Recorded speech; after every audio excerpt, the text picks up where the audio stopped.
Assalamualaikum warahmatullahi wabarakatuh. Pada video kali ini, saya Herlan Firmansyah ingin memberikan stimulus untuk kita diskusi lebih jauh tentang salah satu materi yang ada dalam kajian ekonomi makro Islam.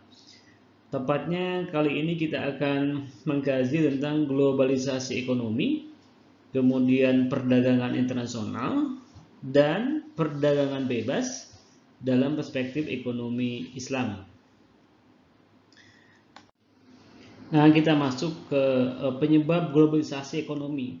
Kalau kita kaji berbagai literatur yang diantaranya ini bisa kita temukan di bukunya Hendra Helwani ya, yang judulnya Ekonomi Internasional dan Globalisasi Ekonomi. Di situ disajikan beberapa poin. Pertama adalah bahwa penyebab globalisasi itu karena adanya komunikasi dan transportasi yang semakin canggih. Kita ketahui konektivitas antar negara semakin cepat ya, semakin mudah, bahkan semakin murah karena adanya kecanggihan dari teknologi komunikasi dan transportasi antar negara di dunia. Ini menjadi poin penting dari terjadinya konektivitas antar negara yang menyebabkan terjadinya globalisasi ekonomi. Yang kedua, penyebab globalisasi ekonomi itu adalah lalu lintas devisa yang semakin bebas. Dalam kajian ekonomi internasional kita mengenal devisa ya. Jadi alat pembayaran internasional dikenal dengan devisa, itu bisa berupa falas maupun bentuk yang lainnya seperti emas atau bentuk yang lainnya disepakati sebagai alat pembayaran internasional. Nah, lalu lintas devisa itu semakin bebas sehubungan dengan tadi komunikasi dan transportasi antar negara makin terbuka, konektivitas semakin terbuka, ekspor impor semakin cepat ya, sehingga kalau di situ ada lalu lintas barang maka ada lalu lintas uang. Lalu lintas uang itulah yang disebut dengan devisa. Kemudian yang ketiga, ekonomi negara yang semakin terbuka. Sekarang tidak ada satu negara pun yang menganut perekonomian tertutup. Semuanya terbuka, semuanya melibatkan rumah tangga luar negeri. Dalam konteks ekonomi makro, ciri ekonomi terbuka itu adalah adanya keterlibatan rumah tangga luar negeri melalui ekspor impor. Nah, ekonomi negara sekarang semakin terbuka yang ditandai dengan kecepatan lalu lintas ekspor impor ya, keterlibatan rumah tangga luar negeri dalam perekonomian makro suatu negara ini tidak bisa dibendung lagi, sehingga yang namanya ekonomi terbuka menjadi pintu masuk terjadinya globalisasi ekonomi. Kemudian penggunaan secara penuh keunggulan komparatif dan keunggulan kompetitif. Setiap negara memiliki suatu produk yang memiliki value, yang memiliki advantage ya, yang memiliki nilai, yang memiliki keunggulan komparatif ketika dibandingkan dengan produk sejenis di negara lain. Ya. Keunggulan itu bisa karena efisiensi dari penggunaan faktor produksi seperti tenaga kerja misalkan, atau bahan input yang lainnya, atau efisiensi dari sisi kecepatan, atau juga bisa dari mutu, atau bisa juga dari servis dan lain sebagainya.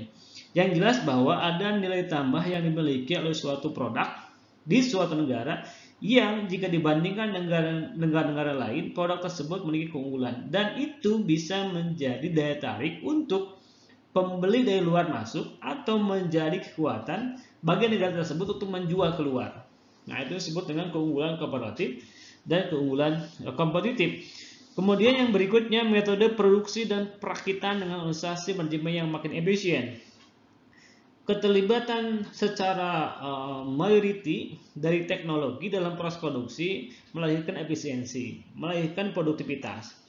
Adanya metode produksi yang makin canggih mendorong meningkatnya proses produksi, meningkatkan efisiensi dalam proses produksi. Ini menjadi penyebab lain dari semakin cepatnya proses globalisasi ekonomi. Kemudian yang berikutnya, semakin pesatnya perkembangan perusahaan multinasional di hampir seantero dunia. Nah, perusahaan multinasional itu adalah perusahaan yang memiliki banyak cabang di banyak negara. Ya, sekarang ini kita banyak menemukan di kanan kiri kita perusahaan Jepang, perusahaan Cina, perusahaan Amerika yang kantor pusatnya tidak ada di Indonesia, tapi pabriknya, tapi pemasarannya dan lain sebagainya itu tersedia di tanah air. terutama produk-produk yang dibutuhkan oleh mayoritas orang di Indonesia. Misalkan smartphone, misalkan otomotif, ya, elektronik. Kita banyak menemukan perusahaan, pabrik dan lain sebagainya di Indonesia yang itu bukan produksi Indonesia, tapi semakin banyak itu adalah perusahaan multinasional. Semakin berkembangnya perusahaan multinasional itu mendorong atau menjadi penyebab khusus dari terjadinya proses globalisasi ekonomi. Ini bicara penyebab globalisasi ekonomi yang bisa kita rujuk dari salah satu literatur yang kita ambil. Berikutnya, bagaimana perwujudan globalisasi ekonomi, ya, bagaimana perwujudan globalisasi ekonomi itu. Ya, menurut Tan Tri Abeng ini seorang tokoh besar, ya, konglomerat besar yang bukunya luar biasa, pemikirannya juga luar biasa, dan pernah dilibatkan juga dalam kabinet, ya, dalam kementerian, ya, bahwa menurut Tan Tri Abeng itu ada 5 perwujudan globalisasi ekonomi. Yang pertama adalah globalisasi produksi. Jadi kalau kita lihat di sekitar kita ada pabrik otomotif asal Jepang, pabrik baju, ya, pabrik sepatu, yang brandnya adalah negara lain, tapi produksinya negara kita. Kenapa? Karena ada faktor produksi yang efisien di negara kita. Katakan tenaga kerja, ya, katakan bahan baku yang lainnya. Karena efisien diproduksi di negara kita, maka mereka lebih memilih produksi di negara kita, mendekatkan proses produksinya dengan bahan baku yang lebih murah. Contohnya juga mendekatkan dengan tenaga kerja lebih murah. Itulah globalisasi produksi. Perusahaan-perusahaan Jepang pabriknya sekarang tidak lagi di Jepang, tapi banyak juga negara lain, didekatkan dengan pasar, didekatkan dengan faktor produksi supaya lebih efisien. Kemudian globalisasi pembiayaan.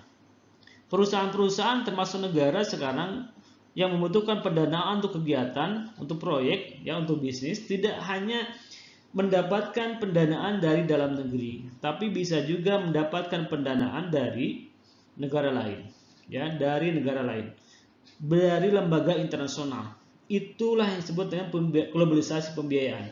Dari Bank Dunia kah, dari IMF kah, dari negara tangga kah, dan dari yang lainnya. Berikutnya globalisasi tenaga kerja. Kita banyak menemukan tenaga kerja asing, bahkan tenaga kerja kita juga digunakan di negara luar, ya. Sehingga itu menjadi bagian dari implementasi atau perwujudan dari globalisasi ekonomi bidang tenaga kerja.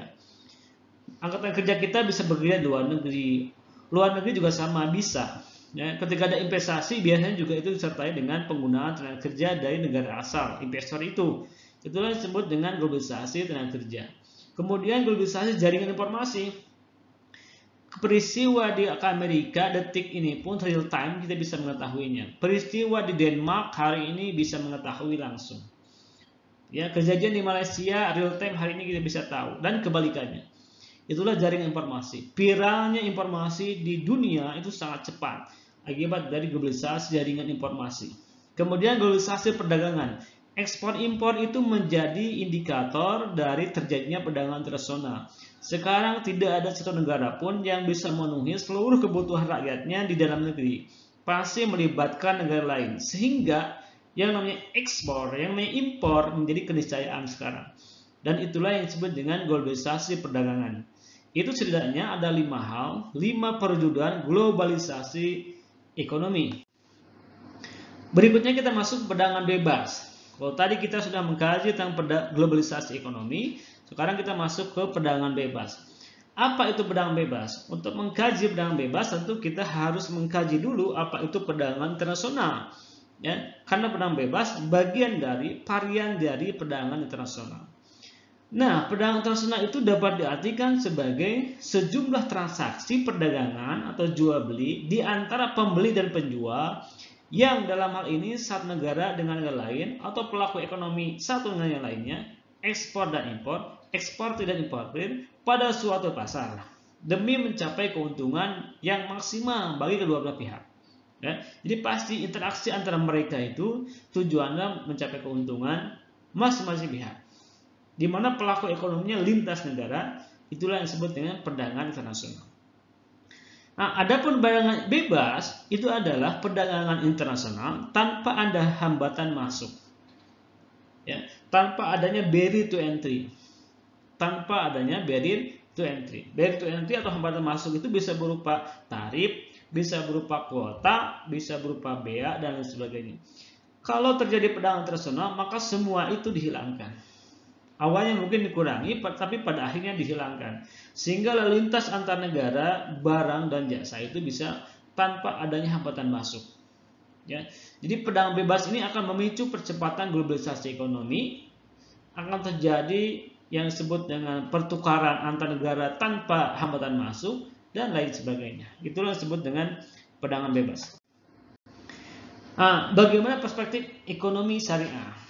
Perdagangan bebas perspektif ekonomi syariah, kita bisa merujuk kepada beberapa literatur, diantaranya yang disajikan dalam slide ini, ya, dalam bukunya Ekonomi Makro Syariah. Pertama adalah bahwa aktivitas perdagangan merupakan hal yang mubah, ya, hal yang mubah. Karena ekonomi ini bagian dari perdagangan, bagian dari ekonomi. Ekonomi ini bagian dari muamalah. Muamalah bersandar kepada kaidah al-aslu fil muamalatil al-ibahah illa ayyadulla dalil ala tahrimiha. Jadi prinsip dasar muamalah itu, hukum asalnya adalah boleh. Muamalah itu, ekonomi bagian muamalah, perdagangan bagian dari muamalah. Berarti perdagangan juga itu hukum asalnya boleh, mubah. Tapi berikutnya bahwa seluruh barang yang halal pada dasarnya dapat digunakan ke negara lain. Artinya selain boleh, kita harus melihat prinsip yang lainnya bahwa barang dan jasa tersebut harus halal. Boleh, tapi harus halal. Karena di situ al-ibahah illa ayyadulla dalil al-tahrimiyah. Kecuali dalil yang melarangnya. Ketika dalil melarang yang haram, ya, khamr misalkan dilarang, maka itu tidak boleh menjadi produk atau komoditi yang diperdagangkan dalam perdagangan internasional. Jadi yang pertama prinsipnya boleh, yang kedua perhatikan kehalalan dan ketoyiban, halalan toyiban. Yang kedua, hukum perdagangan internasional dalam Islam disandarkan kepada kewarganegaraan pedagang, pemilik barang, bukan pada asal barang. Asal barangnya boleh dari negara non-muslim, tapi ketika kita bertransaksi dengan warga negara yang memenuhi persyaratan perdagangan, ya, misalkan tadi menjual barang yang halal, apalagi dia muslim, maka itu boleh. Tidak dipermasalahkan asal barangnya. Asal barang dalam artian asal negaraannya itu. Kemudian pedagang dari negara kafir muahid, negara kafir yang memiliki perjanjian damai dengan negara Islam, ketika memasuki wilayah negara Islam akan diperlakukan sesuai isi perjanjian, ya, yang disepakati antara kedua belah pihak. Akan tetapi pedagang dari negara kafir harbi ketika memasuki wilayah negara Islam harus memiliki izin paspor khusus. Ini kita kalau bertransaksi kan tidak bisa lepas dari transaksi dengan orang kafir, orang non-muslim. Tidak bisa lepas dari situ. Karena beberapa kebutuhan, ya kadang memang hanya bisa disediakan atau baru bisa disediakan, baru bisa diproduksi oleh orang-orang non-muslim. Sehingga kita dalam konteks perdagangan internasional pasti akan terlibat dengan transaksi yang itu bukan orang muslim. Sehingga kita harus memperhatikan kaidah ini.